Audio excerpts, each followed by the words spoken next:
For millions of years, our planet has evolved to sustain life for the billions of people who live here. Throughout her vast history, Mother Earth has remained in a pristine state of life-giving balance and abundance. But over the past decade, in what could be considered a blink of an eye, we changed the world we were meant to live in. With the coming of the Industrial Revolution, we polluted our air, contaminated our water, depleted our soils, and introduced thousands of new chemicals into our environment. These chemicals and pollutants have resulted in a more toxic environment than at any other time in the history of the world. And now, it is not only possible for you to end up with many of these chemicals in your body, it is inevitable. We inhale pollutants into our lungs from the fossil fuels we burn, and consume herbicides and pesticides from the food we eat and water we drink. But these are not the only source of toxins in our bodies. A surprising number come from the personal care products and household cleaners we use every day. If you wash your face, brush your teeth, shampoo your hair, use deodorant, or rub lotion into your skin, you almost certainly have potentially harmful chemicals in your body at this moment. It doesn't stop there. If you clean your clothes with detergent, live in a home with stain-free carpet, or drink bottled water, chances are you have potentially harmful chemicals in your body that can wreak havoc to your health. Most people realize that we now live in a world that's far different than only a few decades ago. We live with air pollution and water contamination, for example, and most people know about these issues because we hear about them every day in the newspapers and on television. But when it comes to personal care products like hair shampoo, color cosmetics, mouthwash, toothpaste, it seems that fewer people are well informed about the potentially harmful ingredients and the potential harm they can do long term. The problem essentially is that we are living with over 80,000 man-made chemicals in our environment. Chemicals that are used in everything from food and packaging to personal care products to prescription drugs to solvents and cleaners and detergents of every kind. But not only do we have those 80,000 chemicals to contend with, we invent about 2,000 new ones every year. Even more shocking than that, we import or produce an estimated 7.1 trillion pounds of those chemicals into the United States annually. Do you think some of those chemicals are finding a way into our bodies? You can be sure they are. But the worst part is, there's no telling what kind of damage they're doing. Only 200 of those 80,000 chemicals have ever been tested for safety, and only 5 have been regulated by the EPA. What's really alarming is to look at the studies done by the EWG, the Environmental Working Group.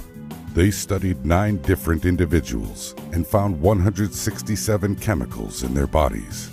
In another study, they looked at the umbilical cord of 10 randomly selected newborn babies and found 232 different chemicals in their bodies. We are being polluted before we even get here. That's alarming.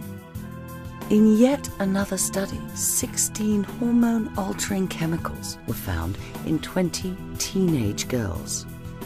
Teen girls use more personal care and cosmetic products than the average adult woman and unknowingly expose themselves to higher levels of cosmetic ingredients linked to potential health effects at a time when their bodies are more susceptible to chemical damage. Perhaps the most important question we should be asking ourselves is simply, what can we do about it? The evidence that we actually have these toxic chemicals in our bodies is overwhelming. The good news is that we can do something about this to protect ourselves. We can use personal care products that don't contain potentially harmful ingredients.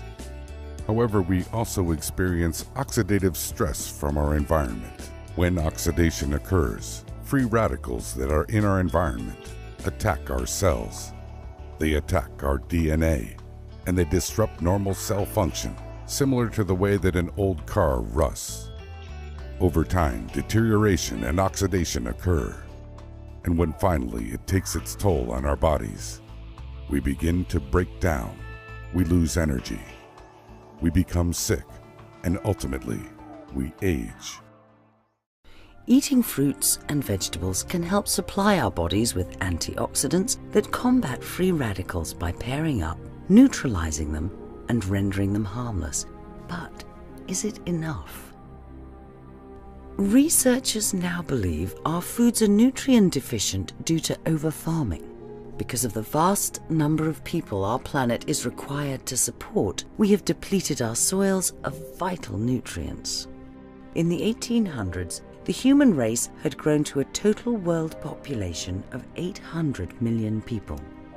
In only 100 years, that number doubled to 1.6 billion. Only 60 years later, we doubled again to 3.2 billion people. And then, in an even shorter amount of time, only 40 years, we doubled again to 6.5 billion living here on planet Earth. Dr. Linus Pauling, two-time Nobel Prize winner, said, "You can trace every sickness, every disease, and every ailment to a mineral deficiency." In the 1900s, 1 in every 80 people died of cancer. Today, 1 in every 2.5 people will be diagnosed with cancer in their lifetime. By 2050, it is estimated that every person born on Earth will get some form of cancer. Consider the $400 billion pharmaceutical industry, which for decades has been the most profitable industry in America. It makes a lot more money when we're sick than when we are healthy. The average person over 65 takes between 10 and 20 prescription pills every day. What is the alternative? As healthcare costs continue to skyrocket, more and more people are turning to natural products to maintain and promote their health. While our advances in modern science have introduced a plethora of harmful chemicals into our everyday lives, that same science has provided us with the means not only to pinpoint the problem, but to provide a solution. There is hope.